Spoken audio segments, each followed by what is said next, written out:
জান কি করতেছো? ছাড়ো, লাগছে তো। উফ, কি ব্যথা লাগছে। এই তো জান, আর একটু হয়ে গেছে তো। দেখো, আর একটু করলে কিন্তু ব্যথা লাগবে, রক্ত বেরিয়ে যাবে, প্লিজ ছাড়ো। বেরোবে না, আমি আছি তো। আমার দিকে তাকাও, দেখো ঠিক হয়ে যাবে এক্ষুনি। দেখো, অনেক লাগছে, আমি আর নিতে পারবো না জান। আরে বাবা, আর একটু হয়ে গেছে তো, দেখো এখনই ঠিক হয়ে যাবে, আর লাগবে না। উফ, অনেক জ্বলছে, কষ্ট হচ্ছে আমার খুব, ছাড়ো না। তাহলে এক কাজ করি, সাবান লাগিয়ে দিই, তাহলে ইজিলি ঢুকে যাবে। সাবান দিলে জ্বলবে? যে অবস্থা করেছো তাতে সাবান দিলে জ্বলতে শুরু করবে। কিচ্ছু হবে না, তুমি তাকাও আমার দিকে, দেখো এমনিতেই হয়ে যাবে। আর একটু শোনা। আমি কিন্তু আর পারছি না জান, আমার খুব লাগছে, প্লিজ একটু তাড়াতাড়ি করো। আরে বাবা তাকাও আমার দিকে, ওদিকে দেখতে হবে না, তোমাকে সব ঠিক হয়ে যাবে এক্ষুনি। বলেই রুবেল একটু জোরে জোরে চাপ দিয়ে কাচের চুড়িগুলো রূপার হাতে ঢুকিয়ে দিল। সাথে সাথে রূপা বলে উঠল। মাগো। রূপা ভয় রুবেলকে জড়িয়ে ধরল, একটা মুচকি হাসি দিয়ে ওকে জড়িয়ে ধরে বলতে লাগলো, আরে বাবা কিছু হয়নি, তাকাও আমার দিকে, দেখো সব ঠিক হয়ে গেছে। তুমি এত ভয় পেলে কেন? দেখো কিছু হয়নি, তাকাও আমার দিকে। তুমি জানো আমার হাতে কত লেগেছে? আর একটু হলে তো কেটে যেত মনে হয়। তুমি কেন এত ছোট চুড়ি নিয়ে এসেছো আমার জন্য? হ্যাঁ, জানো না এগুলো আমার পড়তে ভালো লাগে না? পাগলি কি বলো? আমি তো জানি কাচের চুড়ি তোমার কতটা পথ, কিন্তু ভয় তুমি করতে চাও না, দেখো কিছু হয়নি, তাকাও আমার দিকে। না, তুমি মিথ্যা বলছো। আমি তো বলেই দিয়েছি আমার এগুলো ভালো লাগে না। তুমি আর আমার জন্য এগুলো আনবে না। দেখো, আমি কতটা ব্যথা পেয়েছি।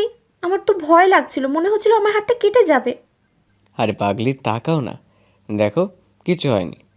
আমি ছিলাম তো, কত সুন্দর লাগছে তোমার হাতে চুড়ি হলো, আর তুমি বলছো তোমার এগুলো ভালো লাগে না। তুমি না বললে কি আমি এগুলো আনতাম বলো? রুবেল রূপাকে ছাড়িয়ে নিলাম। রূপার চোখ খুলে খেয়াল করলো ওর হাতে ছবিগুলো অনেক সুন্দর লাগছে। রুবেল এবার রূপার কপালে একটা কিস করলো। রূপা খেয়াল করলো ওর হাতটা কেমন লাল হয়ে গেছে। ও বাচ্চাদের মতো করে মুখ করে নিয়ে বলতে লাগলো, দেখো হাতটা কত লাল হয়ে গেছে। দেখি জান কি হয়েছে? আরে বাবা একটু তো লাগবেই, দেখি, আমার দেখতে দাও একটা। রুবেল রুবার হাতগুলো নিয়ে তারপর ওর হাতে যে জায়গাগুলো লাল হয়ে গেছে সেই জায়গাগুলোতে অনেকগুলো চুমু দিয়ে দিল।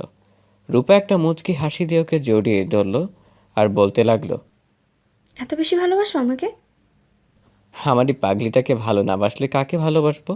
আচ্ছা শোনো না, তুমি যদি এখন একটা শাড়ি পরতে না, তোমাকে আরও বেশি সুন্দর লাগে। না, আমি শাড়ি পরবো না, আমি শাড়ি পরতে পারি না, তুমি সেটা খুব ভালো করেই জানো। এমনিতে আমার হাতগুলো জ্বলছে, তার উপরে আবার শাড়ি পরতে গেলে এখন কতক্ষণ লাগবে তা ঠিক আছে? আরে বাবা আমি আছি কি করতে, আমি তো তোমাকে নিজ হাতে শাড়ি পরিয়ে দিব। তুমি এত টেনশন নিচ্ছ কেন? না, শাড়ি পরাতে গেলে তোমার শুধু দুষ্টামি করার ধান্দা মাথায় ঘোরাঘুরি করবে। তুমি সব সময় আমার সাথে দুষ্টামি করো। দুষ্টুমিটা তোমার সাথে না করলে কার সাথে করবো শুনি? না, আমার সাথে দুষ্টামি করবে না। আমি শাড়ি পরবো না। তোমার শাড়ি পরাতে ইচ্ছাও করছে না। অনেক সময় লাগে আর শাড়ি সামলাতে আমার কষ্ট হয়, সেটা তুমি খুব ভালো করেই জানো। আরে বাবা তুমি শাড়িটা নিয়ে তো আসো, আমি আছি কি করতে? তোমার এত সুন্দর একটা বর থাকতে তোমাকে শাড়ি নিয়ে যেতে পরাতে হবে কেন? আর আমি আছি না? আমরা তো আর বাইরে যাব না, ছাদে দুজনে ঘুরতে যাব দোলনায়। তোমার কোলে আমি মাথা রাখবো আর তুমি আমাকে আদর করে দিবে। রূপা একটা মুচকি হাসি দিয়ে আলমারি থেকে কয়েকটা শাড়ি নিয়ে আসলো। রুবেল তার মধ্য থেকে একটা নীল শাড়ি পছন্দ করে তারপর ওকে পেটিকোট আর ব্লাউজটা পরে আসতে বলল। রূপা ওয়াশরুম থেকে পেটিকোট আর ব্লাউজটা পরে আসতেই তখন রুবেল ওর সামনে আসলো। রূপা লজ্জায় মাথাটা নিচু করে নিল। ওর গালগুলো টমেটোর মতো লাল হয়ে গেছে। রুবেল চারপাশ থেকে ঘুরে রূপাকে একটা বার দেখে তারপর ওর সামনে আসতেই রূপা বলল, এভাবে কি দেখছো? আমার মিষ্টি বউটাকে দেখছি এই অবস্থাতে, তোমাকে যা লাগছে না, পুরো হট, ইচ্ছে করছে এক্ষুনি অনেক বেশি আদর করে দিই। যাক দুষ্টু, তুমি সব সময় শুধু দুষ্টামির মধ্যে থাকো। একদম। কিন্তু এখন দুষ্টুমি করবে না, তাহলে কিন্তু আমাকে আবার গোসল করতে যেতে হবে। বরের জন্য এটুকু না হলে করা লাগলোই, তাতে কি? দেখি যান টাকা, আমার দিকে এভাবে লজ্জা পেলে হয় বলো? রুবেল খুব যত্ন সহকারে রূপার শাড়িটা পরাতে লাগলো। লজ্জায় কোনো লাভ হয়ে যাচ্ছিল, তাই কোনো কথা বলতে পারছে না। রুবেল বারবার রূপাকে লজ্জায় ফেলার জন্য ওর বিভিন্ন শরীরে বিভিন্ন জায়গায় স্পর্শ করছিল, যার জন্য রূপা অনেক বেশি কেঁপে উঠছিল। একটা সময় রূপা চোখ জোড়া বন্ধ করে নেয়। রুবেলের শাড়িটা পরানো হয়ে গেল। ওর সামনে শাড়ির পেটিকোট ধরে, কিন্তু খেয়াল করে রূপা চোখ জোড়া বন্ধ করে আছে। নাও, পেটিটা পরে নাও। রূপা চোখ জোড়া খুলে দেখলো রুবেল ওর সামনে দাঁড়িয়ে আছে, মুচকি হাসছে আর পেটিটা ধরে আছে। রূপা একটা লজ্জা মুখে বলল, তুমি পরিয়ে দাও। রূপা কথাটা বলে মাথাটা নিচু করে নিল। রুবেলও মুচকি হাসি দিয়ে ওর পেটিটা পরিয়ে দিতে বলল। হঠাৎ করে রুবেলের হাতের স্লাইড লেগে গেল রূপার পেটে। সাথে সাথে রূপা কিছুটা দূরে সরে গেল আর লজ্জায় কেমন লাল হয়ে যাচ্ছিল।